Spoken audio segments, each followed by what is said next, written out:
इस वक्त मेरे हाथ में ये जो दवा की शीशी आप देख रहे हैं, ये वही कोल्ड्रिफ कफ सिरप है जिसे बच्चों के बुखार में, खांसी में उन्हें ठीक करने के लिए दिया जाता है।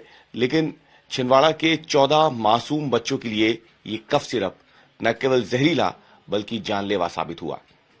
इस कफ सिरप को लिखने वाले डॉक्टर प्रवीण सोनी को तो पुलिस ने गिरफ्तार कर लिया, लेकिन एक और डॉक्टर हैं जिनको फिलहाल पुलिस ने अब तक हिरासत में या गिरफ्तार नहीं किया है, और उन डॉक्टर ने भी ये कफ सिरप लिखी थी। हम उसैद के घर पे इस वक्त मौजूद है परासिया में, और उसैद के पिता इस वक्त हमारे साथ मौजूद है ये बताने के लिए कि इन्होंने जो अपना इलाज कराया था ये डॉक्टर अमन सिद्दीकी से कराया था। ये पर्चा भी आप उनके हाथ में देख सकते हैं। 4 साल का उसैद था, बीमार पहले भी पड़ता था। अमन सिद्दीकी को ये दिखाते थे। डॉक्टर अमन सिद्दीकी MBBS हैं और उन्होंने ही ये कोल्ड्रिफ कफ सिरप उसैद को रिकमेंड की थी, प्रिस्क्राइब की थी, और यही कफ सिरप पीने के बाद उसैद की तबीयत बिगड़ती है। बाद में उसे नागपुर ले जाया जाता है, लेकिन वो बचाया नहीं जा सकता। उसैद के पिता इस वक्त हमारे साथ मौजूद हैं। ये बताइए कि बिल्कुल भी उम्मीद थी आपको कि एक मामूली सर्दी जुकाम बुखार के लिए आप लेके गए थे अपने बेटे को, लेकिन फिर वापस नहीं आ पाया? सर हम तो यही सोच रहे थे कि उसको नॉर्मली फीवर आया है, इस वजह से हमने इलाज करवाया। अब ऐसा क्या मालूम था कि इतनी बड़ी बीमारी हो जाएगी। उसको उम्मीद बिल्कुल नहीं थी कि इतनी बड़ी बीमारी हो जाएगी। अब क्या करते हैं आप? मैं ऑटो चलाता था। ऑटो तो खैर बेच दिया इलाज के दौरान। कितना खर्चा हो गया इलाज में? 3.5 लाख रुपए समथिंग खर्चा हो गया। अच्छा, कोई मदद प्रशासन से इससे पहले मिल पाई आपको? आप मतलब क्या हुआ क्या था पहले, एक बार सिलसिलावार थोड़ा बताएं कि बुखार कब आया बच्चे को, और पहले आप कब ले गए अमन सिद्दीकी जी के पास, और फिर उसके बाद कब आपको लगा कि तबीयत अब नहीं सुधर रही है तो फिर उसे बाहर लेके गए? बुखार तो 25 तारीख से आ रहा था, उसको हल्का हल्का बुखार था। हमने 31 अगस्त को लेके गए थे अमन सिद्दीकी के पास। उनने गोली दवाई दिए थे, सिरप दिए थे। 1 हफ्ता इलाज चला उनके पास। बुखार में तो आराम लग गया था, लेकिन उसके 2 दिन बाद बच्चे ने यूरिन करना बंद कर दिया था। तो हमने फिर अमन सिद्दीकी के पास लेके गए, तो उन्होंने देखा, चेक किया, तो बोले इनको जिला हॉस्पिटल लेके जाओ। तो हमने वहाँ लेके गए जिला हॉस्पिटल। तो जिला हॉस्पिटल में भी उतनी देख रेख हो नहीं रही थी, बॉटल लगा दिए बच्चों को और छोड़ दिए। तो मैंने सुबह फिर नागपुर लेके गया मेट्रो हॉस्पिटल में चेक ब्लड टेस्ट वगैरह हुए, तो उन्होंने बताया कि किडनी वर्क नहीं कर रही इसकी। फिर उन्होंने दूसरे हॉस्पिटल भेजा हमको, न्यू हेल्थ सिटी। वहाँ पर उन्होंने चेकअप किए तो किडनी वर्क नहीं कर रही थी, तो उन्होंने बोले डायलिसिस करना पड़ेगा। डायलिसिस वगैरह हुआ, लड़के का 3 डायलिसिस हुए, उसके बाद उसकी डेथ हो गई। कब दम तोड़ा उसे? 13 सितंबर। 13 सितंबर जी। और आपको कब मालूम हुआ कि ये जो कफ सिरप है, यही कफ सिरप जिम्मेदार है? ये आपको कब मालूम हुआ? फिर सारी जांच टीमों में जांच करी, उसके बाद हमको बताया कि कफ सिरप से दिक्कत है, ये जहर है, हानिकारक है बच्चों के लिए। ये पहली बार ये दवाई उसे ने पी थी, या इससे पहले भी जब बुखार होता था तब भी उसे को पैरासीटामोल टाइप की है ये? तो जी, इससे पहले भी उसने पी थी? इससे पहले का तो मालूम नहीं है सर, लेकिन अभी तो ये पी थी, पहले का तो पता नहीं, उतना ध्यान नहीं दिया हमने। पैरासीटामोल देखते थे बस हम, ये कोल्ड ड्रिप वगैरह नहीं देखते थे। अच्छा, ये बताइए कि आप ऑटो चलाते थे और इलाज में इतना खर्चा हो गया, तो उस समय आपको नहीं लगा कि बीमारी जो आपने सोचा था उससे कहीं ज्यादा बढ़कर है? बहुत ज्यादा बढ़कर थी सर, उम्मीद नहीं थी इतनी बढ़कर थी बीमारी। हम तो सोचे नॉर्मली फीवर है, डॉक्टर को दिखाने से आराम लग जाएगा, लेकिन नहीं लगा आराम। अच्छा, आप कह रहे हैं कि ऑटो तक आपको बेचना पड़ गया इलाज के लिए, तो और क्या वजह रही? मतलब कितना महंगा इलाज हो पाया उसका? एक दिन में कितना खर्चा होता था डायलिसिस का? डायलिसिस का सर एक दिन में 30 से 35 हजार रुपए समथिंग लगते थे, दवाई गोली सहित।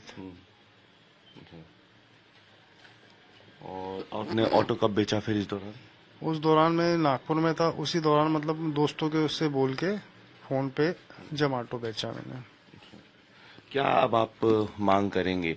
जो डॉक्टर्स हैं, जो एक डॉक्टर को तो गिरफ्तार कर लिया गया, प्रवीण सोनी को, अमन सिद्दीकी के बारे में आप क्या कहेंगे? आपको क्या लगता है क्या होना चाहिए ऐसे डॉक्टर्स के खिलाफ? देखिए, गलती जिसकी भी है, बच्चा तो हमारा गया है, अब जिसकी भी गलती उसको तो कड़ी से कड़ी कार्रवाई होना चाहिए, सजा मिलना चाहिए।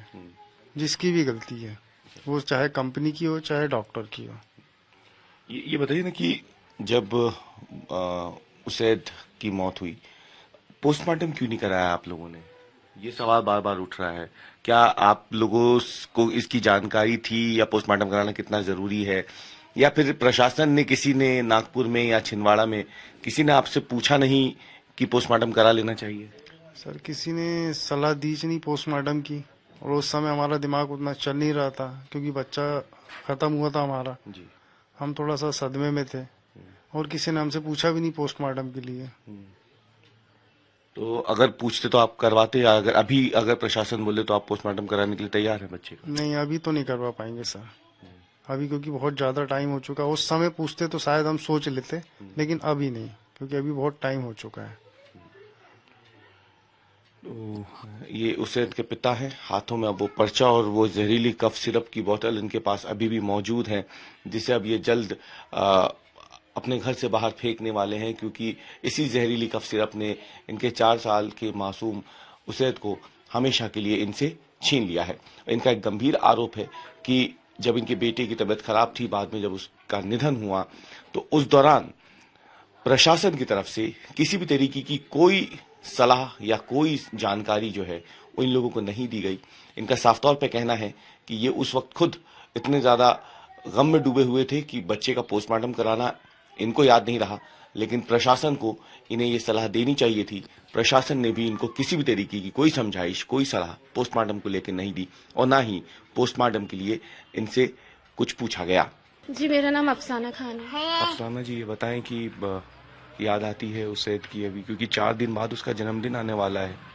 जी आती है, क्यों नहीं आएगी, बच्चा था मेरा तो आएगी जी। 4 दिन बाद उसका बर्थडे था 10 अक्टूबर को। बहुत याद आती है, हर पल आती है।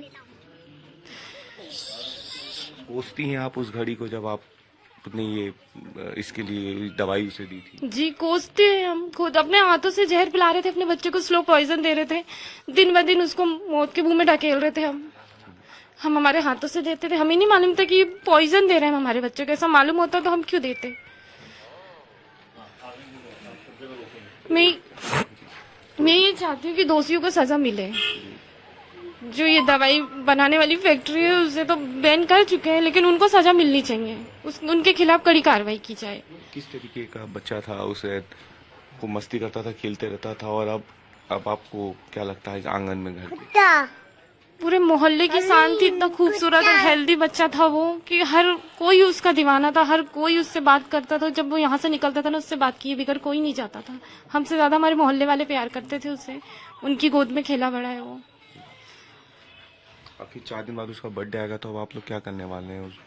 क्या करेंगे, हम तो दोनों बच्चों का बर्थडे 1 महीने आगे पीछे आता है, दोनों का साथ में मनाने वाले थे। बेटा बीमार था तो बोलता है अम्मी छोटे भाई का बर्थडे नहीं मना रहे। तो मैंने कहा बेटा आपका और छोटे भाई का दोनों का साथ में केक काटेंगे, 2 केक लाएंगे। मगर ये हमको नहीं मालूम था कि हम ये दिन आज उसका मरण मनाना पड़ेगा। कैमरामैन प्रतीक के साथ अवीश पाल सिंह, परासिया, छिंदवाड़ा।